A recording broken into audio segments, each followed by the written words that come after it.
Hello, everybody. Welcome to the big program, Things My Granddaddy Said. My name is David Studdard. Man, what a show we've got for you today. I am so excited about this show. I know I say that every time, but I mean it literally this time. I'm genuine about it when I tell you that I'm giddy about the show we've got for you today, everybody. I have got such a wonderful guest in here. We're going to get to her in just a hot second. But as always, let me talk about, let me introduce to you, as always, I have with me my sidekick, my producer, my engineer, musical director.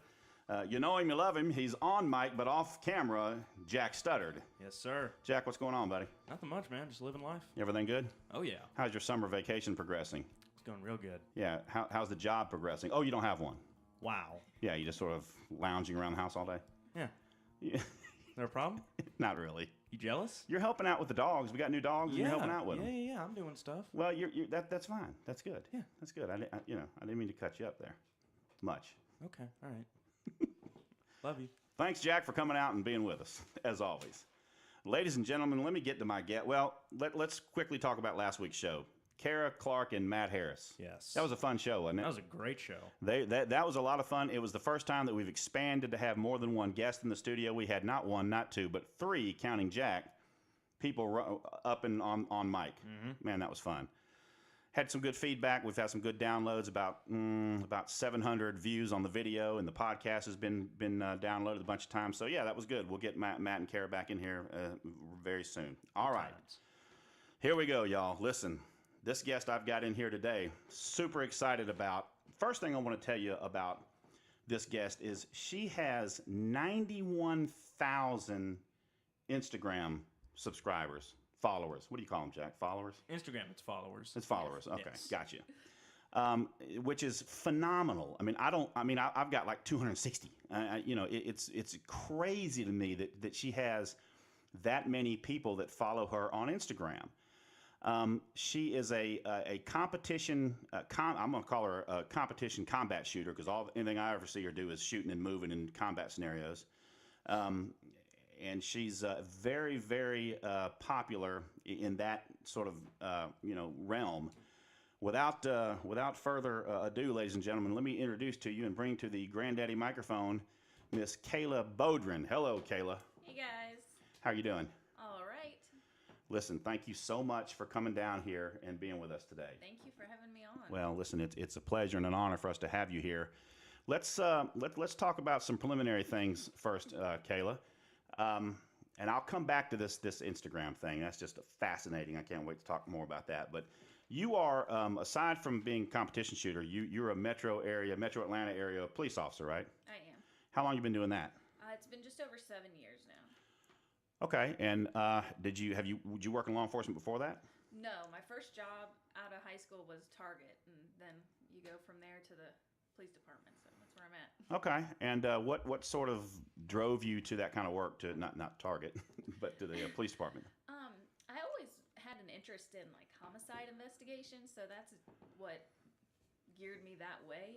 Although I haven't gotten into that route. Patrol, it's not quite what you see on TV. I call it babysitting a lot. It's a lot of, parking lot accidents, and I locked my keys in my car, so it's not exactly what I signed up for, really. So now I'm in the probation side of things. So anybody that gets in trouble where I work, you got to deal with me. Okay, so your department then has, for lack of a better term, sort of an in-house probation division. Yes. Okay, and you deal with felony probationers or misdemeanor probationers, or all of them? Misdemeanors. Okay, all right. So prior to that, though, you were just like a patrol officer? I was on patrol for a few years before that, and then transitioned. So. Okay, and you said you mentioned an interest in homicide. Is that something you think you'd like to get involved in at some point? It is. I still have an interest in it. I would still love to do it. It's just a matter of I don't want to work for APD. I know, no offense. I know it's a great department. Don't really have a desire to do that, or DeKalb. Right. And I mean, that's where you're going to get that kind of stuff. So. Yeah, I mean, your smaller agencies every now and then. I mean, you'll get one drift. I mean, for example, Fayette County. Yeah. Man, y'all had a bad one. Yeah. With the elderly couple. Oh yeah. Just got done pleading that one out a couple weeks ago. That one pled and it's over. Life without the possibility of parole. Thank you very much. But 5 years ago, you'd get a murder every couple years, and it's usually a domestic thing. Yep.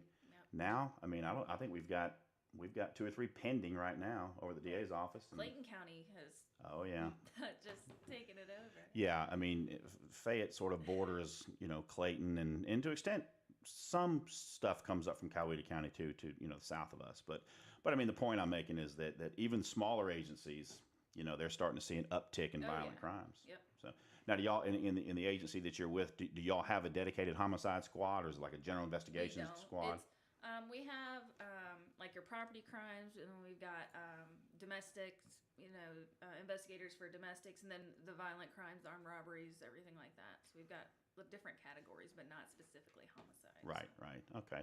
What about because it strikes me, I was talking to somebody the other day about you coming on the show, and they, of course, went to your Instagram page, was looking at your photographs, and said, man, what I keep hearing, there's probably 4 or 5 people that have said this to me, mostly females, as a matter of fact, she looks like a badass. My sister said that. And I said, yeah. So, and then it began to occur to me, she because you might be more suited, given what you're into now, with a tactical team or a SWAT team or something like that. Do y'all have a special response team up there? Now, I've been told that I cannot be a part of that with my assignment to the probation office, but I have brought that up before. So, okay, I assume that means then it's not a standing full-time team. You have your regular assignments, and then you come together and train Right. and go out on calls. Right. Yes. Yeah, I mean, and the assignment then that you're in isn't necessarily one that they would allow to participate in that. Yeah. Okay, I get it. Well, that's interesting. Well, what made you want to get into police work? What was it that got you pushed in that direction? I just wanted to understand, and before I got into policing, I was really naive. I was like, Yeah. everybody's good. People are nice. Everybody gets along. And Right. it took me like 2 days to figure out that that's not the case at all. And I wanted to understand why. Yeah. Why this goes on. And I still don't have that answer.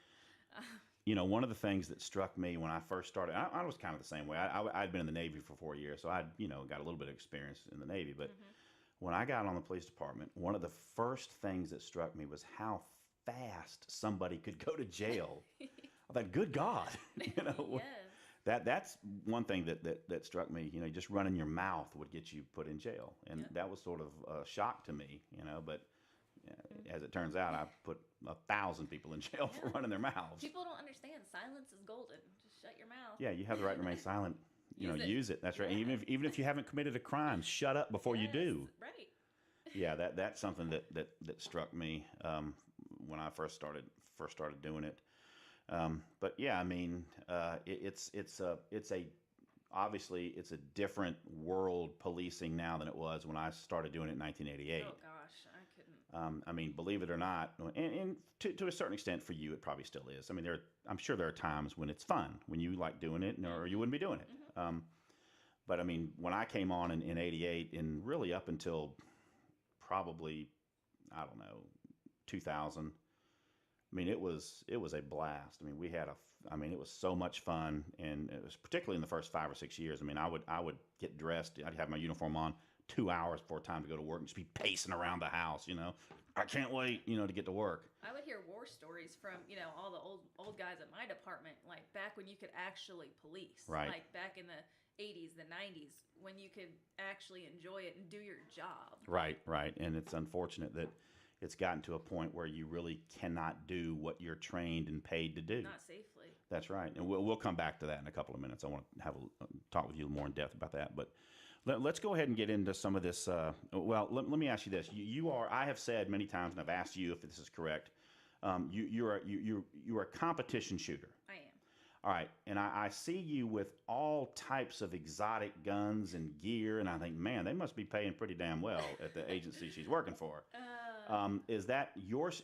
Well, I know that you shoot with your own stuff sometimes, but some of this more exotic stuff that I see you with, is that something that's a company is providing you to? I work with a lot of companies. Some of it is owned by the family and stuff, but a lot of companies I work with are very generous, and they'll they'll give me certain things that I can use and have fun with and get their name out there and kind of give them some feedback. So Yeah, and so I guess that begs this question: Are you, not in the sense that anybody's paying you to do any of this, but I mean, I would, in a sense, you're sponsored by some of these yeah, companies. I mean, I kind of look at it as a partnership. They get something out of it as well as I do. Somewhat of an ambassador program. I represent them. And like I said, I give them feedback on their gear. I get their name out there at my matches, everything like that. And so they get something out of it as well. So. Yeah, that's really cool, especially with some of the gear that you get to mess around with. I mean, I've seen you with machine guns and all kinds of crazy stuff that you're out there with, silenced weapons, which is cool. Yes. I saw you shooting the other day. I don't know if it was an MP5. It was something that was silenced. That's fun, isn't it? Oh yeah, I love it. I love working out on a silenced full auto weapon. It's just loads of fun. There's nothing like it. Yeah, I mean, it doesn't have a lot of practical application in the real world, but it's fun. Yeah, it's a ton of fun. When I first got to SWAT in I guess I went to SWAT in 94. They still had, sort of as a holdover from the old days, they had 3 or 4 honest to God Ingram open bolt Mac 10s with the screw on can suppressors. Those things were freaking so much fun. I mean, they were a haul 45. Oh, You know, yeah. they would ride up and they were hard to hold, but man, they were tons of fun. Yeah, silenced weapons are fun. So no hand grenades or flamethrowers, nothing like that Not yet. Nothing like Well, that. we're going to keep looking for working that. on it though. Yeah. We'll keep working for that. Well, how did you get into this competition shooting? How did that start? It's a really good story. It goes back to the police academy when I started in 2010. I had never shot a gun before, really. I shot a 1911 one time, and I didn't realize that a 1911 is not like your normal average gun. It's completely different. So I went into the police academy, never really firing a gun. And our police week or training week was 2 weeks long. And I struggled the whole time. And you get, at the last couple of days, you get 10 attempts to pass. You had to pass twice. And I failed all of them up until the 9th time. I passed it, finally, barely passed it. So I needed one more attempt, and I had one more attempt left. And I failed it, so I had to leave. I was kicked out of the police academy. I had to go back the next class, so I failed out. And that's what pushed me. I always say if that hadn't happened, I would not be where I am today, because after that happened, then I hired a private instructor. That's when I started GSSF matches, which is the Glock Sports Shooting Foundation matches, and competition matches. And I did that. I went back, kicked its butt, and I haven't looked back since. So that's what got me into it. What, if you don't mind answering this question, what type weapon does your department carry? At the time, we were qualifying with a Glock 22, so 40 caliber. Okay, all right. What's your favorite weapon to shoot with? Like pistol? Pistol, yeah. Like I like my competition gun. I have an STI Eagle. That's what I shoot for competitions. So Okay, what I caliber like is it? It's a 40 as Yeah. well. And I shoot 40 because in USPSA, if you shoot limited, which is a classification, the category I shoot, you get penalized if you shoot minor, which is 9mm. So I got to up it to the 40. So Right. Okay, so as a result of having trouble qualifying in the academy, you made your mind up that you were going to learn how to shoot. Yes. Hired a personal instructor. Now, was this a law enforcement person or? He worked for APD. Really? His name was, he's old guy, Randy.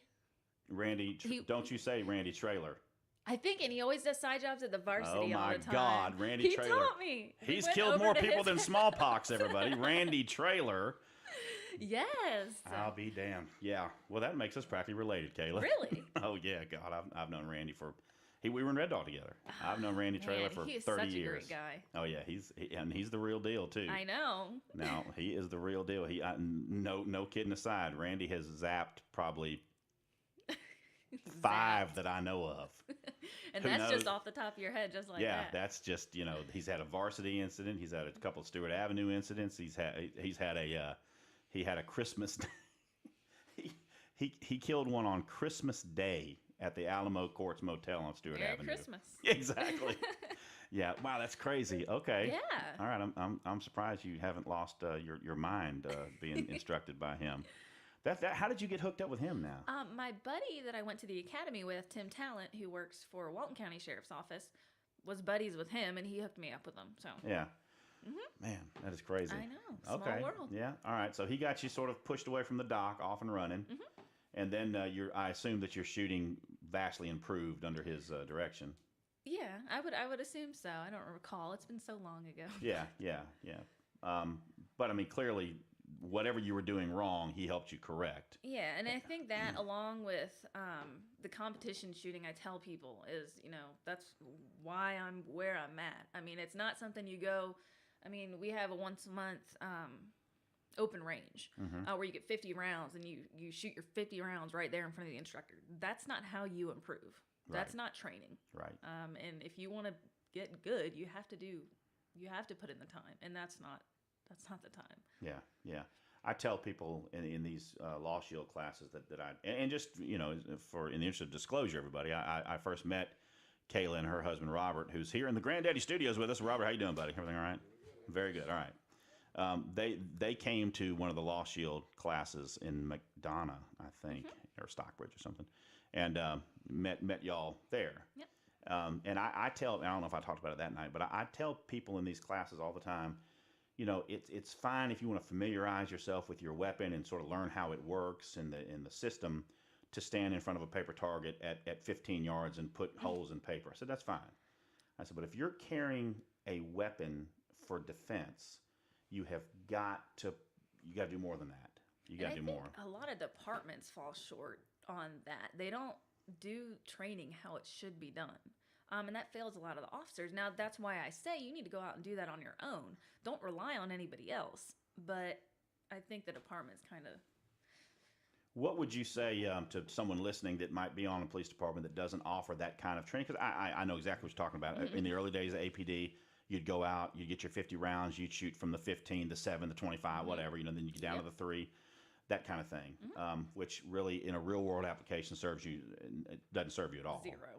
What would you say to people or to someone listening that wants to start doing some stuff on their own? What kind of stuff should they start doing sort of as an entry-level, drills to help themselves with that? You can always do the bill drill or the El Prez, which is, you only need 1 to 3 targets for those. And that's that good trigger management and everything like that. But I mean, how I started was shooting GSSF matches and USPSA matches. When I struggled, that's what I did. Right. And that helped me out tremendously. And there's that community, the gun community is so good about accepting people, new people that don't know anything about what they're doing. And they make you feel like you belong there. Yeah. And it's such a great thing. Nobody talking down to you, making you feel like an idiot, that kind of thing. Yeah, that's important. That's very important. Yes. I was going to make the point earlier when I asked you who your instructor was. It's super important to get an instructor that you have some connection with, that you have some chemistry with, because I remember I was a firearms instructor on the police department, and there were many times when I'd have a person and another instructor would have a person, and we just couldn't get through to them. We'd flip, and then all of a sudden, boom, different styles, different voices. Right. There's one instructor at Gypstick, and we shoot USPSA with him, and he just has that calming voice. Like, some people try to be hard and try to be intimidating, and that does not work well. I don't know if it's just because I'm a female or what, but I don't blend well with it. Now for people listening that don't know, tell them what that is. Gypstick? No. USPSA. Yeah. It's United States Practical Shooters Association. So that's the competition shooting that I do. It's you basically have matches. They're 5, 6, 7 stages. They set them up, and then you do shooting while moving and reloading and behind cover, and you've got hard targets and no shoot targets and all kinds of different stuff. It combines all the skills into one. Yeah. So. Yeah, I saw something the other day that you had posted about you weren't all that fond of shooting from a sitting position. Mm-hmm. But that's an important skill. It is, especially for a police officer. Yeah, I mean, getting in the car, and that's where mostly that comes in. With your buckled in the car, you've got to get out. You got to handle business. You got to do it. You got to know how to do it. Yeah, get out. the one and only what I would actually qualify as a shootout, a stand in the street, bang it out with a bad guy that I had, was from the car. I was sitting in the car and had to get out of the car, do all that crap to get out and get rounds down on the bad guy. Yeah, and it's if you don't practice it and learn it, you can get yourself killed right quick. If you don't. So that's a good skill to have, but it is cumbersome and difficult to master. Yeah. Okay, well that is super interesting. So you've moved on from that now. I mean, I see you doing these rifle courses and all types of different stuff. So I assume that there's different classes, I guess, for different types of weapons. I mean, I guess you have pistol courses and you have these rifle courses. There, And yes, there's like pistol. USPSA is all pistol, or now they have PCC, pistol caliber carbine. So they have that as well. But then you have 3-gun, which is pistol, shotgun, and rifle, and you also have like 2-gun now, which is usually pistol and rifle. right, So you've got all these different branches of it now. yeah. You do any shotgun shooting? I don't like shotgun. That's the Yeah. only thing.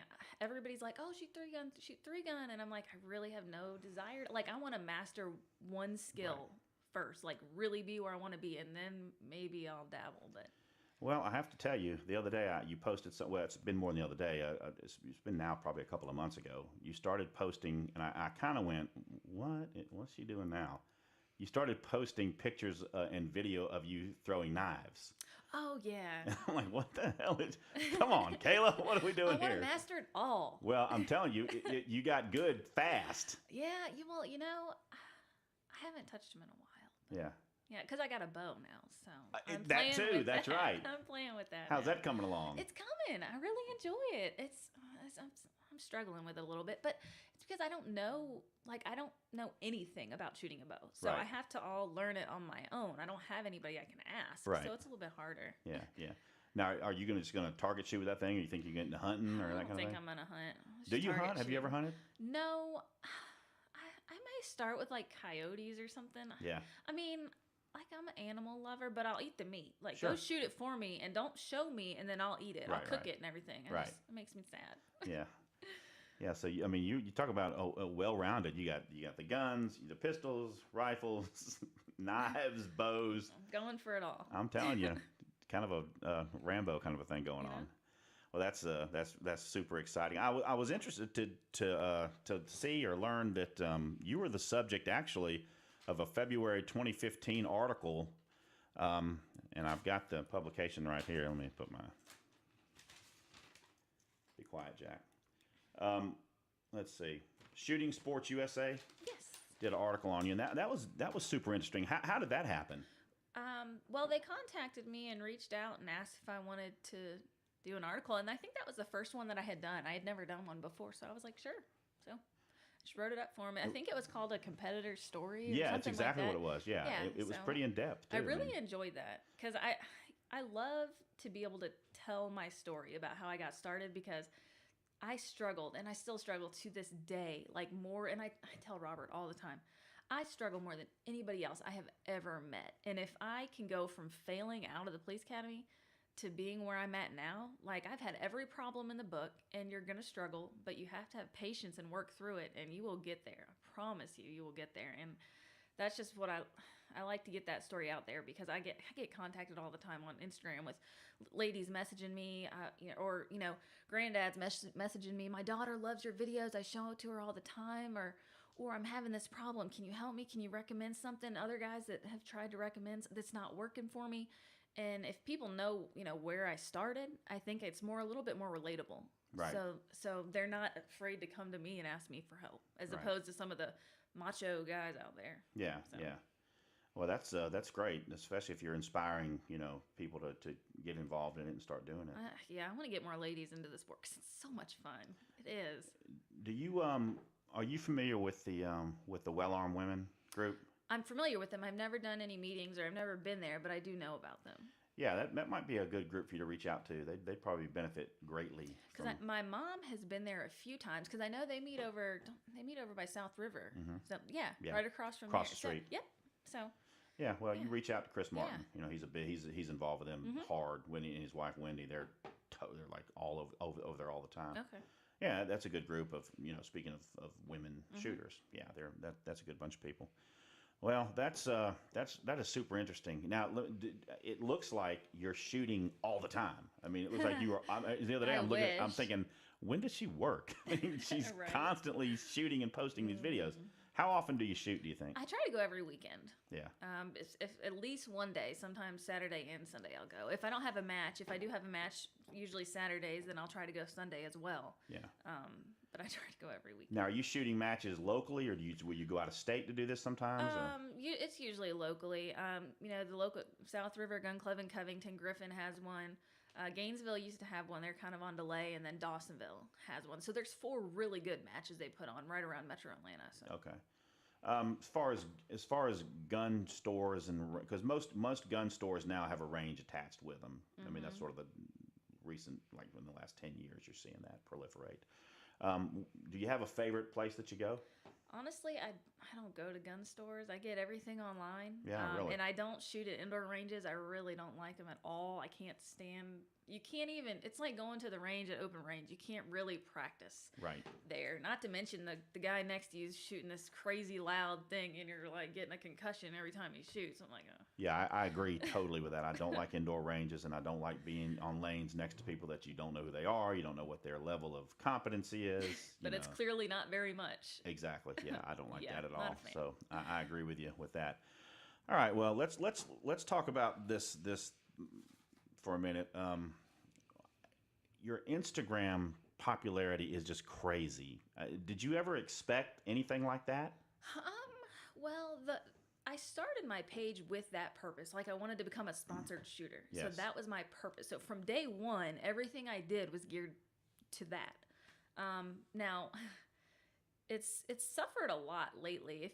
I don't know how long you've had your page up, but they used to like post on your homepage. It would be, actually when people posted it. Now it's just random. Yeah. Ever since they changed that algorithm, it's changed a lot, and I've been kind of at a standstill for a while. Yeah. But because I think the same people that own Facebook own Instagram, Right. and so I know they were busted about suppressing views that they don't approve of. So I mean, ever since that's changed, I've seen a slowdown, a huge slowdown. Just as far as activity on your Instagram site. Yeah, and the followers, like the first year I had my page, I grew about 25,000 the first year. Right. And then the second year I was up to about 80,000. Yeah. And then it's been 2 years now, and I've only gotten 10,000 more. So it's like So you only got 10,000 more, Jack. it's a drastic decrease. So we'll just say that. Yeah. Okay. All right. Well, it's still phenomenal as far as I'm concerned. To have that many Instagram followers. Now, I got to ask you this, and of course, you don't have to elaborate or talk about content, but I know on occasion, you've got to. I mean, I know there's some freaks out there. Oh my gosh, you will. You have no idea. Oh, I have an idea. Like, if I pulled up my inbox, we could have a whole show about all of that. Every time I look at I go, I can't imagine the kind of private messages people are sending her. Yes, it happens on a daily basis. We will say that. Crazy. Now, you're not near as prolific on Facebook as you are on Instagram. No, and I was hesitant about starting it because I don't really do a whole lot on Facebook. Yeah. Everything is on Instagram, but I do have a Facebook, but it's only got like 3,000 or something. Yeah, I never even followers looked on there. I I don't post on there as often. So Yeah, and I think isn't the limit on Facebook 5,000? well, that's if you're a private, like a personal page. Other like pages can have however many millions. Really? Yep. Wow. Okay. Yeah. So if it's a business page, which is what mine is. So. Yeah. So you could have whatever. I could have 100 million followers. So Who knows? aiming high. Well, you keep on with this Instagram nonsense. Good God, you're close. You're getting there. 100 million. Well, that is. And now, at some point, do you get? At some point, when you get that many followers on a social media page like Instagram, do you get noticed? I mean, does like the Facebook, like Mark Zuckerberg, call you and say, "Hey, Kayla, wow, what's going on?" Absolutely not. No, that has never happened. Okay, and I don't know as much about Instagram as perhaps I do Facebook and YouTube and some of the other ones. I know that there's a threshold with YouTube. If you get so many, what is it, Jack? You get so many likes or so many subscribers. Just enough attention, yeah. Yeah, they'll reach out to you and pay you, right? Yeah. Give you a plaque and all kinds of that kind of nonsense. You'll get emails from all these companies, like advertising companies, that say they found you, from Instagram and they want to do. But I think they're scams, a lot of them. I mean, Yeah. you get a lot of companies reaching out, wanting to collaborate and do business and things like that. And I've done a lot of that. But Yeah. as far as like, I don't know, I just don't trust all those other things. Well, let me ask you this: if some company reached out to you and it was legitimate and they wanted to pay you to say to for example, when you're shooting, wear their patch or I don't know, some kind of way promote their business, is that something that you could do being on the police department? I do that. Yeah, No, I well, do. there you go. Yeah, it happens, and I do it as long as, of course, I believe in the product and everything Yeah. like that. Then yeah, Yeah, I so will. that you get compensated for it. Not everything, but a lot of times it's just, hey, can we send you this whatever gear it is? Right. Tell us how it is. Post a review if you like it. And keep it. Yeah. That's So, great. yeah. Man, that is awesome. That's great. Well, Jack's been making fun of me for the last 2 weeks because every time I tell somebody about you coming on the show, I say, "Let me tell you about this girl that's about to be on the show." What do I say, Jack? Go ahead. 91,000 Instagram subscribers, followers. So he's been making fun of me about that. I do that with a lot of stuff. He's very repetitive, so I gotta point it out. Well, I'm an easy target. Oh yeah, Yeah, thanks for that. I appreciate it. no problem. Good grief. It's mutual, obviously. So. Oh totally. Yeah. Oh, we hate each other. Stop. Well, that's something else. All right. Well, look. Before we move on to the next thing, tell people how they can find you on Instagram. My username is Tacticayla. It's TACTI, and then my name Kayla, and that's what I am on Facebook as well. So if you type that in, you'll be sure to find me. Okay. Cool. Well, let me ask you about this, Kayla. You're out there doing this job. Back to your real job, policing. Real job. Yeah. Well, your In other real job. life, not Instagram Yeah. Exactly. life. You're out there policing, and you're working in probation now. It's so different than it was when I started doing it 30 years ago. Obviously, what is it like now to be out there trying to do this job in this kind of environment now?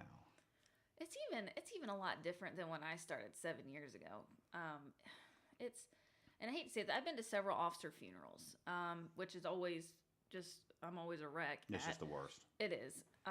But you always forget that there are still people out there that do care until that happens. Right. When they line the streets with flags, and it just brings you to tears. Right. Like you can't even, and you forget that's out there because all you deal with, all you see on the news is whatever against cops. We hate the police. They're doing this, they're doing that. And it's hard because I think people speak out of ignorance. They think they know the law, and they think because they see a clip of a film that shows everything and that represents everyone. Right. And it's not like that at all. And just because you think one way or he shouldn't have done that, the law dictates what we can and cannot do, not opinions. So it's really frustrating when people speak out like that and have no knowledge at all of what they're talking about. It's hard. Yeah, I mean, do you feel? When you're out there and you're doing this job, is there sort of this feeling all the time that if you do something that you probably should do, there's a lot of repercussions. I might not do, even though this might be the right thing to do in this situation. I'm not going to do it because there might be some issue. Absolutely. And officers have been killed because they're afraid to take action. Right. Because, what is the news going to say? If this is on video, should I have done that? And they hesitate. Right. And all it takes is that second. And That's right. it's over. And it's a shame. I worry that's becoming more prevalent, among officers. They're just out there hesitating because they're afraid to do what they know. As an instructor and SWAT team member, I would always tell young officers, look, when you're out there and I'm sure you've had this experience many times, when you're out there working and you start getting that gut feeling or those if red the hair flags, on the back of your neck stands up, listen to it. You damn right. That's telling you something, and you need to follow that instinct because ignoring that instinct in favor of political correctness will get you killed. Mm-hmm. And I'm afraid that's beginning to happen more and more often now. And then, it's also a little bit of complacency. When you hear about these certain stories and you hear the average age of the officers that are killed are like 40. Right. Very rarely, although now more lately, you've been hearing people in their first couple of years being ambushed. Mm-hmm. And certain things you just can't, ambush style attacks, there's not a whole lot right. you can do about that. Right. Yeah, and you're right. There's a lot, complacency gets involved. I had all kinds of incidents where I got close, but escaped it. But the only time that I really felt like I should probably have gotten killed was way late in my career. I was a detective. I was getting close to getting done with law school. I was really didn't have my head in the game. I was doing law, all that. Investigating, I'm not going to tell the whole story, but I was investigating a homicide. I was on Moreland Avenue. I was at a convenience store. It was about 1 o'clock in the morning. I saw a cat that had clearly had a gun up under his shirt. I didn't ignore it, but I didn't do what I should have done. Got back in my car, called for another unit, and the guy came out and drew down on me. And Robert, you made me think of this before the show got started. You were talking about the holsters that would just detach. You'd have the gun in the holster. I had my City 9mm in this paddle holster, on my pants, and I went to snatch that that gun out, and the holster came with it. So I'm like this with the gun in the holster, and this cat's coming at me, and that's the closest I think I ever got real. I thought, damn, that could have been it, because I simply just didn't have my head in the game. So that's I think, to your point, that's another big thing. Officers never need to stop going out to the range, practicing, working on their combat shooting, all that stuff. Yeah, I mean, and you can preach and preach and preach, but it's gonna happen. I mean, it is, and it's unfortunate, but yeah. You know who was always ready for that situation? Randy. You damn right. He was never caught flat-footed. I tell you what, I'm sure he probably has, but you talk to him, ask him to tell you the story about the Alamo. He'll tell you about it. Is he still working at the varsity? Because I've seen him a couple years ago. He was still there. I think he still is. I mean, he's been there forever. He popped one at the varsity. He got one. Was that on a side job or on duty? No, that was an extra job. Hell, the one at the Alamo on Christmas Day was an extra job. I don't know if ever killed one on duty. Well, no, I take that back. He popped a prostitute on Stewart Avenue. I think he killed her. She drew a knife on him, and he killed her. I think he killed her. Not the guy you want to mess with at all. Oh no. I don't know how the hell he was on the range. I don't know, but you did not want to screw with him, because he was deadly in a real world situation. But and that's funny too, because you probably know officers like that. They go out to the damn range, they can't hit anything. In a real world, when the rounds coming at them, they're perfect. We had a couple people like that in the police department. That's funny. Well, yeah, policing now is just it's just tough. I couldn't go back to doing it in 1,000 years. I mean, there's just no way I could. I'd be indicted and thrown in jail. And your husband is a police officer too. Is that right? He is. Same agency? No, he's in another Metro Atlanta agency. So. All right. Okay. Yeah. That's how's that being married to a police officer? I think it's easier because you understand why you're never home on time, and you understand the jobs. I think it's easier. Yeah, it's much easier, I found, to be in a relationship and married to another officer than a non-officer. Yeah. Just from a standpoint where they get it. And that's important, because someone who doesn't know what this job means and what it involves, they don't get it. They'll always question you. So. Yeah. What do you mean you get off at 11 but you're not home till 3 in the morning? What do you mean you had to do paperwork? Or what do you mean you had to go to the jail? You have to go to court again? Yeah, exactly. Yeah. Let me look at your phone. That kind of nonsense. Yeah. Yeah, that's nice. That's nice. All right. Well, let me see what else here that I had. I don't want to miss anything. Oh, yes. I got this last little topic I want to cover with you. What do you think, Kayla, about? Well, let me ask you this first. I know you're a strong Second Amendment supporter. I am. As am I. But I do have, just from a tactical point of view, I do have an issue with people, not necessarily cops. This is kind of what we were talking about before the show started, but just carry permit people that carry their weapons open. I don't like that. I just don't like it. I don't think it's tactically sound. I think it tips your hand. What are your thoughts on open versus? A lot of, and it seems like literally anytime I see somebody open carry, it's the Uncle Mike's holster, the Phobos holster, or any true gun person would never be caught dead carrying that type of holster. Let alone the gun isn't even in there properly. It's not at the right position. They can't even draw it. It just shows how little they know about actually defending themselves and carrying that. And you're just putting a target on you when you do that. I prefer, people that know what they're doing, unless you're law enforcement. I get if you're law enforcement, you're wearing your badge and your gun. I'm all for that, but I'm just be low profile. Just ride low profile with it. Right. Yeah, I mean, I always make the point that if you know if someone who is actually bent on doing evil, Mm-hmm. I mean, there's a lot of folks that you know aren't necessarily, but there are some bad folks out there. You run up on them every now and then. Oh yeah. Somebody comes into the bank or the Publix or wherever you're at, and you get this guy with his open carry going on. I mean, this person may surmise, I need to kill him first. Mm-hmm. I need to get rid of that guy first, and then I have two guns. That's the point I always make. I mean, why advertise the fact that you're potentially a hostile threat to a bad guy? Yeah, they'll take you out first, and then they'll do what they want to do. Exactly. So So- I've never understood that mentality. Well, I know I get the mentality, but I don't necessarily understand it of people that want to walk around with their guns showing. I like I said, I get. I mean, if you're a law enforcement, if you have the training and you're confident in your abilities and you're situationally aware. So if you walk in a bank, you're looking at the door. Like when you go out to eat, you never face your back to the door. I mean, if you're things like that, I'm okay with it. But most of those people are not. And generally, you can tell. And I will say this. I'll caveat my comment by saying this. I have been in situations where I've seen somebody that's open, that they're open carrying, but it's clear to me they know what they're doing. Right.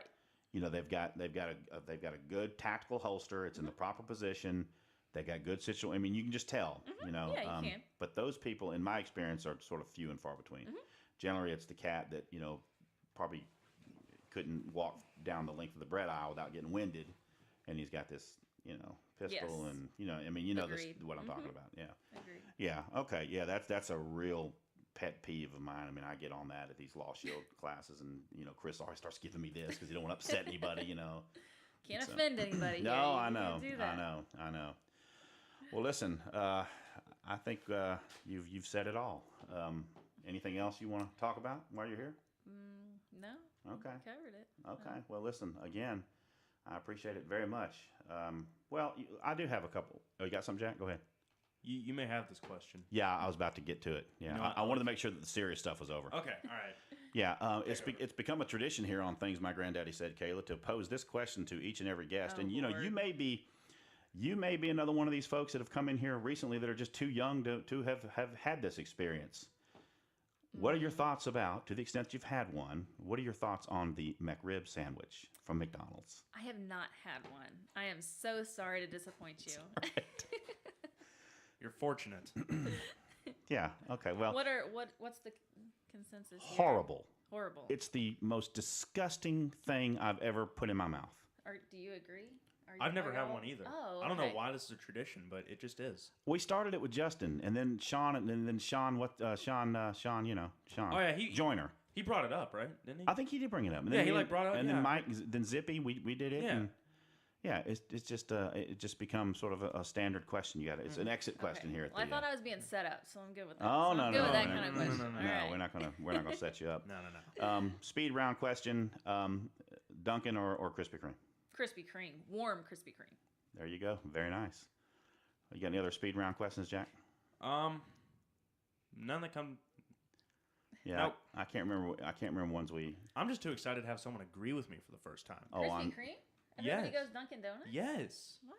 Exactly. You're not clearly having the right kind of people on this show, Exactly. right? This is the first guest I respect. Yeah. Coke or But Pepsi? serious? Coke or Pepsi? Coke. Oh hell Rock yes! on. All right. Okay. You're from the South, right? You're from here. No. Where are you but- from originally? Well, that's a loaded question. I was born in South Carolina. Oh, lived you're a there for a Southerner? few You're a years. Southerner? But I grew up then I moved to Ohio, Yeah. and then I moved to Missouri, Yeah. and then I only moved here in 2009. Really? So, Okay. but I've Well, been told I have like a Southern accent. I now, would not have so- pegged you for a Northerner. No, see, I'm not a Northerner though. Yeah. No, I'm Well, not. you spent a lot of time in Ohio, though. No, I only spent 3 years. Well, I spent that- 15 years in Missouri. Missouri was a southern state. So. Yeah, exactly. So I'm from the South. So you didn't pick up that goofy Ohio weird well, dialect. He says I talked funny when I first came here. Like I Really? talk like a Northerner, but not like Boston and stuff like Oh that. no, I didn't no, do that. no, not at all. She's picked up the accent. She married into a redneck family. so- Yeah, nice. Yeah, I would have. I would have thought that you were born Well, and raised good. I down blend here. in. I like that. Very nice. And that's a good answer. Coke. That's what, and Krispy Kreme really. Oh, All you right. don't agree with that. Huh? You don't agree with that. It depends on what kind of mood I'm in. Oh, really? Yeah. So you weren't in Krispy Kreme mood last week or the week prior? Well, I like Krispy Kreme is almost too sugary for me. Well, yeah, I understand Nonsense. Yeah. No. Yeah. I do prefer Dunkin' Donuts coffee though. I don't do coffee, so. Yeah, yeah, I can't be the judge of that. So yeah, yeah. Oh yeah, yeah, yeah. So I can't be the judge of that. So yeah, I know. All right, well, look, here's the part of the show where I'm going to rant just a little bit. Now, let me just go ahead and throw this disclaimer out. The opinions of the guest or the host of the show do not necessarily reflect the opinions of the guest. So just because I'm about to go on a little bit of a rant here, this is not necessarily how Kayla feels about this particular issue. A couple days ago, of course, we've had all this nonsense at the border with the snatching the children literally out of the arms of weeping mothers, which I kind of call BS on some of that. I think largely a lot of that was media hyped, and you can't tell me that these children that were being separated from their parents or mothers weren't being treated with cared for properly. I'm sure they were getting fed and getting clothed, and probably they were getting a hell of a lot more than they got here with. But having said that, given the sort of brevity of the dust-up that this has caused and all the gnashing and wailing and carrying on and sort of the political division, even further political division this has caused, I can't imagine how in the world the First Lady, Melania Trump's handlers, allowed her to get on that airplane bound for Texas to go to one of these facilities with that damn jacket on that said something like, "I don't care. Do you?"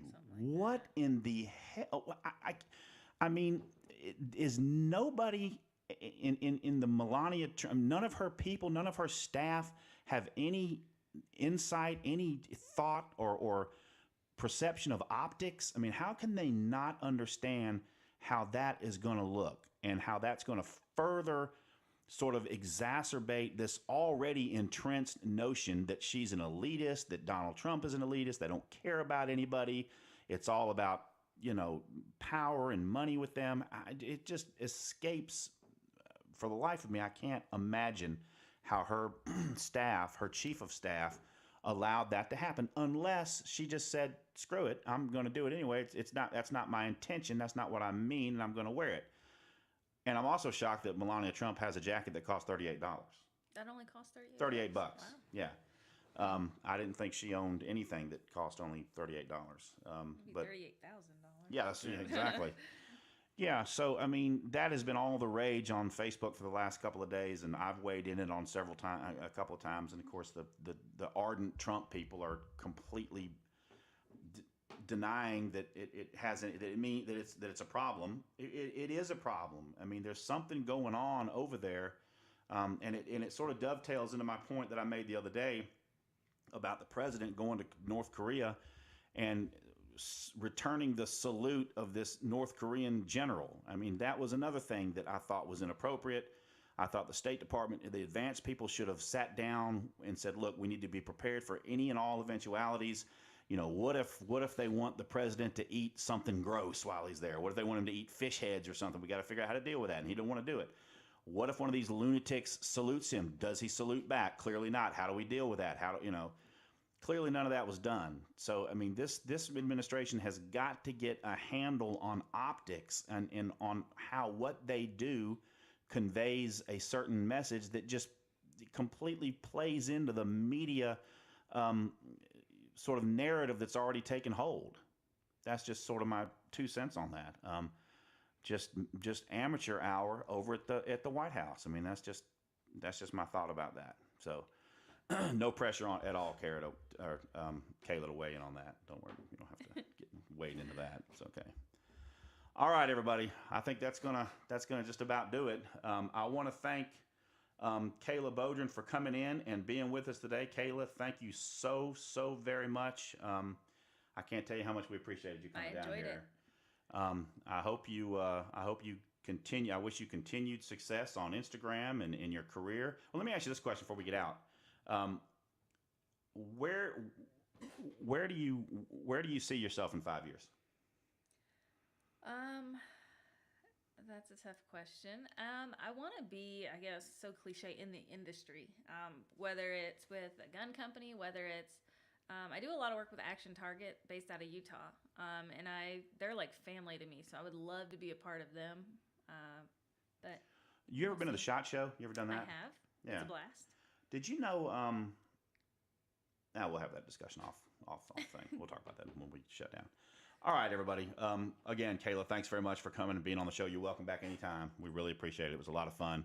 Jack, anything before we get out? No, sir. All right, everybody. Well, thanks very much. I appreciate everybody listening. Now, look, the next show this show drops as always Tuesday. I think it's the 26th. Right? I believe so. Yeah, 26th. Yeah, of course, it'll be the Tuesday 26th when you're listening. I told you this is a first-class operation over here. We're very savvy over here. Good grief. Slow down. New episodes every Tuesday, everybody. Available on iTunes. Check your news, your Facebook news feed. You know, they're all over. I post them and repost them continuously. So check that for the show and show updates.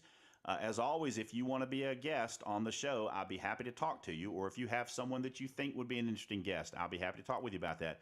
Just drop us a line, send us an email at tmgspodcast@gmail.com. tmgspodcast@gmail.com, everybody. Send me a line. Let me know who it is. I'll be happy to talk to them.